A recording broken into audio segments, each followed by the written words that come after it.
Sawadee Cup.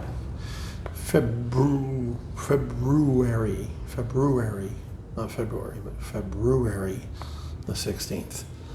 If, and only if, you start at the top, you can move in only one direction. I never did like that band. Pop bullshit. In general, I'm not a fan of boy bands, but whatever. To each his own. If you start at the top, you can move in only one direction, downward, like the band did, I think, right? They're not a thing anymore, pretty sure. Perhaps the worst thing that might have happened to you would be to have been born with the proverbial silver spoon in your mouth. Had you been born into privilege, you would have been deprived of one of the world's greatest gifts, the opportunity to reach the highest levels of success of which you are capable of, solely on the basis of your own merit. There you go. If you were born with less than most, don't resent others who seem to have more advantages. In truth, the real advantage is yours, for you will develop the self-confidence that comes only from meeting life's challenges on your own terms. That's true. You build a tool set, being poor and working towards being comfortable, if not rich, and getting out of poverty. You build a tool set by necessity, or you starve. As you progress, you gain the strength and knowledge necessary to assure your enduring success, things that cannot be given to you but must be earned. Yeah, big one, amen. I really don't talk about my childhood a lot or anything like that, because this isn't frigging, lunch with Sigmund Freud. But my mom was a single mom. My dad left her when I was 3 years old, which is pretty typical in America, pretty high divorce rate, over 50%. And she was a school teacher making $9,000 a year. So we ate a lot of friggin' cornflakes, not the Kellogg's cornflakes, but the store-bought, generic cornflakes, not sugared, not frosted flakes, not Tony the Tiger. No, just the regular cheap cornflakes, the big box of them, because they were cheap. She didn't have a lot of money. We were on a budget all the time. So we weren't at poverty level, right? Like we had clean clothes to go to school in, and we ate 3 times a day. But we, when I moved out on my own, I got a job as a computer programmer, and I got my own place, apartment, condo. I don't even remember the first place. I went down the hill. The place was up on a hill, I remember that. And I went down the hill in New Jersey to a upscale supermarket. So I'd only ever gone to Pathmark, ShopRite, I forget, AMP, I think was the other one, the local regular, supermarkets for everybody. I'd never been to an upscale market, we couldn't afford it. And that's what was down at the bottom of the hill. That was the closest supermarket. That was my neighborhood supermarket. It was called King's. So it's kind of like people are more familiar with like World Market and places like that, upscale, where they have prepared foods already and just higher end stuff. And I just wanted a turkey sandwich, I wasn't looking for anything fancy. So, where I grew up in Hazlitt, we would have gone to the local Pathmark, I think was the closest, up on Route 35. And I would have got a loaf of white bread, not even Wonder Bread, but just, once again, generic Pathmark bread or any old bread that was cheap, just sandwich bread, white bread. I would have got regular yellow mustard, and I would have got turkey sliced from the deli. Once again, the cheapest brand they had. Boar's Head wasn't really around or a thing back then like it is now. Recently, in the last 10 years, 15 years, whatever. I'm talking about when I was 20 something, so 30 plus years ago, almost 40 years ago. So I went to King's. I want a turkey sandwich. That's what I want for lunch, and they had artisan, right? Because you can charge more money when it says artisan on it. Sourdough bread, which I love. I absolutely love sourdough bread. The tanginess, and they just taste much better than white bread in a bag.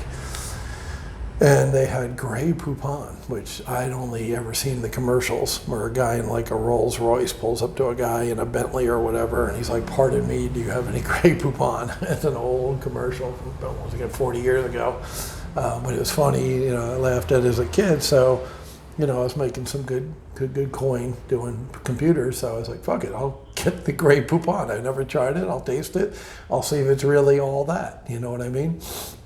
So I had the artisan bread, the sourdough bread, the Grey Poupon, and maybe it was boar's head turkey. That might have been the first time I ever had boar's head turkey instead of the supermarket brand turkey, whatever crap they were slicing cheap that we had as a kid. I mean, we didn't eat turkey a lot as kids except on Thanksgiving, like most people.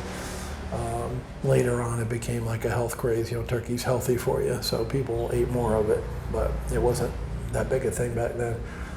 And that sandwich, to make a long story short, we're going on 5 minutes already, was the best fucking sandwich I ever had in my life. I mean, when you're used to bologna sandwiches with ketchup or, like grilled cheese with processed American cheese, on white bread again, hamburgers on white bread. Eddie Murphy did a really funny comedy thing years ago about what he called it a welfare burger. We called them mommy burgers because my mom made them.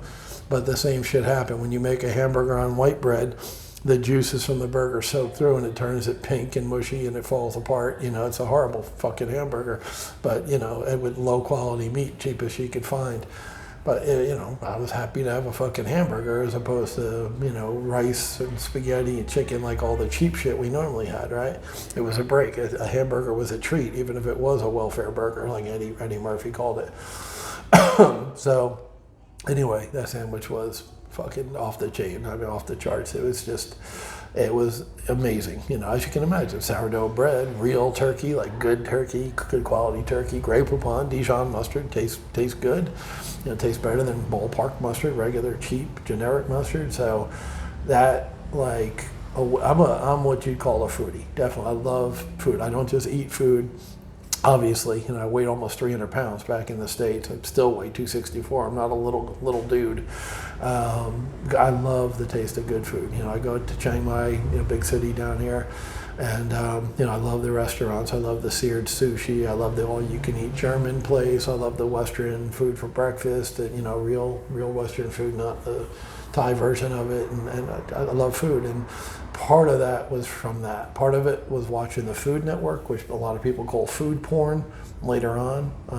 But that was sort of the moment where I woke up and I was like, wow, it's not all boiled meat. It's not all flavorless, unseasoned chicken. It's like there's a whole world of really good food out there. And that kind of awakened the foodie beast in me. And, probably responsible for me being almost 300 pounds, but that's on me. I chose to eat large portions. I chose to eat out most of the time, for lunch and dinner, and just make breakfast myself. And when I made breakfast myself, it usually involved cheese and bacon, which is, eggs are actually pretty good for you. But when you add cheese and bacon, like I always did, because it tastes good, well, 2 heart attacks and a mini stroke later, I'm here to tell you what you already know, and shit's not good for you. So I had oatmeal this morning with mango. I love mango because it's sweet. It reminds me of the good old days with Mountain Dew and sweet tea. But oatmeal's fucking gruel. It's disgusting, but it's good for me. I like being healthy. I want to continue to lose weight, get down to 100 kilos, which is 220 pounds. I'll be comfortable at that weight. I'll be relatively healthy at that weight. So that's the goal, that's the plan. Anyhow, good stuff today, again, from Napoleon. I hope you're getting good stuff from this book. I'll continue to read. We got 365 of these to go. I'm 240s, somewhere in the 240s, 243, 4, something like that. I don't keep track, I don't know. But, good stuff. And it's a long haul. and I'm not going to talk about Chiang Mai. I'm going to Chiang Mai Friday, but only positive action plan. Bad enough I did 9 minutes on this sucker already. So that's a positive action plan for today. Put it in the books. I'll upload it to Facebook. Talk to you tomorrow.